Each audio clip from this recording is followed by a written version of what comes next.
দর্শক, এই মুহূর্তে আছি আমরা গুলশানের বিএসবি গ্লোবাল নেটওয়ার্কের প্রধান কার্যালয়ের সামনে।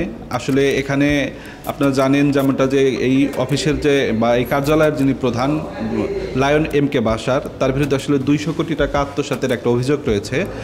আর এই টাকাগুলো যে ভুক্তভোগী দিয়েছেন ওনাদেরকে আসলে 3 কিস্তিতে টাকাগুলো পরিশোধ করার কথা ছিল, কিন্তু এখন পর্যন্ত টাকা তারা পরিশোধ করে নাই। এবং যারা ভুক্তভোগী আছে তাদের অভিযোগ রয়েছে যে আসলে এই টাকাগুলো শেষ কিস্তিতে নিয়ে আসার সময় তাদের বিরুদ্ধে আসলে এক ধরনের আক্রমণ করা হয়েছে।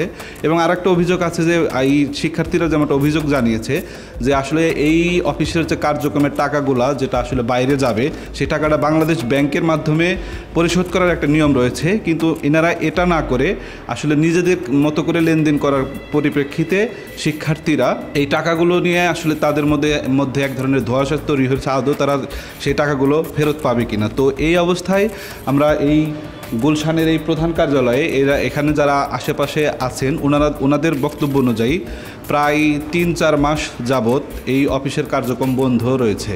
তো এই অবস্থায় আসলে যে তালাবদ্ধ অবস্থায় আছে, এখানে আসলে সাধারণ মানুষের মনে বা যারা ভুক্তভোগী আছে তাদের মনে আরও বেশি প্রশ্ন জেগেছে, আদৌ টাকাগুলো তারা ফেরত পাবে কিনা। আব্দুল্লাহ শেখ, বাংলা এডিশন, ঢাকা।